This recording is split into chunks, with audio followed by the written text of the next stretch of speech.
I think you had a question. Oh, I did. Yeah. What did you notice like that was already in place before the pandemic that kind of, I guess made things worse during the pandemic? Like what systems were in place, or what kind of was already working not in the favor of small businesses even before all this pandemic mess started? Yeah, I mean, one of the most important chapters and one of everybody's favorite chapters in the book is actually about the Federal Reserve and what the Federal Reserve has been doing to disrupt risk, disrupt sort of the shift in access to capital, and give an advantage to wealthy, big companies over small companies, as well as sort of the retirees and savers and people of Main Street. That structure has been in place for a long time. And since the Great Recession, I mean, it already had trillions of dollars on its balance sheet and had been intervening in the markets and artificially suppressing interest rates to create this, insane sort of non-free market situation that tilted the playing field before COVID even happened. And that just sort of gave them another excuse to double down and get to a point where it's just, beyond ridiculous. So that certainly was in place. Things like regulatory capture and just the picking of winners and losers, that's been going on sort of since the beginning of time. And so, the fact that you would have Amazon advantaged or Walmart advantaged, I mean, if that's not a new thing, it just happened in a different way during the pandemic. Wow, that's interesting. So I wonder, like, what are your criticisms of like the PPP or like the small business loans? Because I feel like I'm not somebody who owns a small business, but like, who knows? Maybe this podcast will turn into one day. But they just, it seems like from the government and from the media's perspective, oh, it's so simple. All you have to do is just sign up, and it just seems like the more small business owners I would talk to, the more hurdles they had to jump to actually get that money and then use it. Yeah, no, they didn't. If you had wanted to help small businesses, if you had taken an appropriate, liberty first stance and said, this is not too big to fail. This is not, a bunch of banks went rogue on risk, and so we need to bail them out. This is us deciding that we are arbitrarily going to be shutting down some part of the economy, not based on data and science, but based on clout and connections, because we quote unquote have to do something, right? Have to do something. So, we're going to target these particular businesses, but because we understand property rights, eminent domain, we're taking your property for the public good. We're shutting you down for the public good. We're going to compensate you appropriately. That probably would have been, not my choice in the way to go about doing that. But you could have done that for probably $1 trillion to $1.5 trillion. You could have bought yourself 2 to 3 months for those businesses to keep everybody on the payroll, keep them working, and just say, we're going to pay you as workers, just stay home, everything's going to continue on, and then figure out the way to mitigate risk. Like, they could have done that if that was actually the objective, but that wasn't the objective.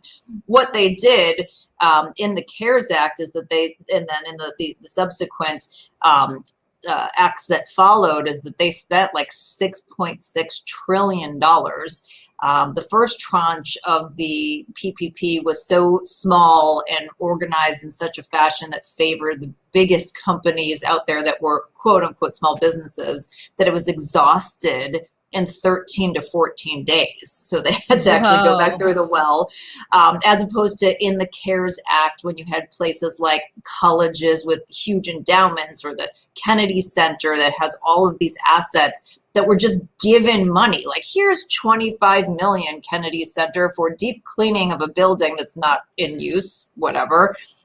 As a small business, you had to compete, you had to jump through hoops, you had to fit the criteria. There are small business owners, I've heard, that didn't fit the criteria, whether it's because they had contractors instead of employees, or because they had previous bad debts, or whatever it was. So, in the first tranche, many weren't even considered, and later tranches, if they tried again, some of those got in, but they got a fraction of the money that they needed for the infringement on their rights. They got a fraction of the overall dollars that were spent.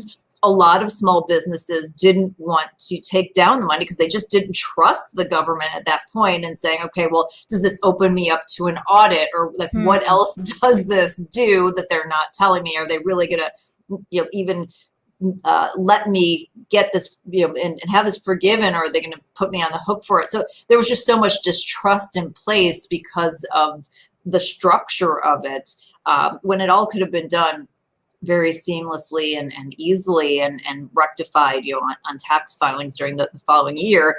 And I laid this out in an op-ed in March of 2020. So it's not like nobody ever heard this idea. It was out there floating around. They just chose not to do that because at the end of the day, that wasn't their intention. That never was going to be their intention. And anytime they say that they're doing things for the little guy, you know, we know it's a load of crap. The little guy always ends up getting screwed, and it's always benefits big government, big business, and big special interests. Because you look at like Amazon and Walmart, and they really thrived during the pandemic. It seems, I don't know, like why would they have to take out small businesses? I feel like they're going to do great no matter what. I don't know. It seems like maybe it's naive to think like, why would you know? Just like live and let live, like see who makes it, I guess. I mean, I do think there is some short-sightedness. I feel like, you know, both in the market as well as with some of these companies that, you know, eventually if you, you know, you kind of get rid of all of your customers, like, and they don't have the ability to create wealth, and not as much comes back to you. But I guess they figure if, you know, they're one of a handful that is left standing, that's a more of a powerful position. I disagree with that, you know, as somebody who's, you know, a fan of free markets, but that's probably the mentality, is we just want to be the ones that are in charge and control, have the power. And so what happened, you know, with the Amazons and the Walmarts and some of these other companies was really on two levels. You know, one was the revenue bump they got when you shut down their small business competitors. And if you wanted to spend dollars, those dollars were increasing your revenue. But the second was in the stock market, because of all of the trillions of dollars that the Fed was pumping into the stock market. You had 7 tech companies that gained $3.4 trillion in value in 2020 at the same time that we had these millions of small businesses being murdered and you know, fighting for survival. So, you know, obviously it doesn't take a genius to know that there's something off in that equation if you're really trying to help the little guys. And a lot of people think about that first piece, but don't think as much about the second piece and the wealth creation and that value shift away from Main Street to Wall Street that was done by the Federal Reserve's intervention. Why was the Fed pumping like millions of dollars into trillions of dollars? Like we went right past trillions of dollars into just tech companies, or I mean into the markets overall. So they were inflating. They were going into the markets. They were, you know, artificially suppressing interest rates. They were buying up, and they still are buying up, treasuries and mortgage-backed securities. They had a facility. They got permission to go in and indirectly like buy, you know, things to like, you know, support the markets, but they were like investing in the bonds of like Home Depot and Microsoft and big companies that didn't need support.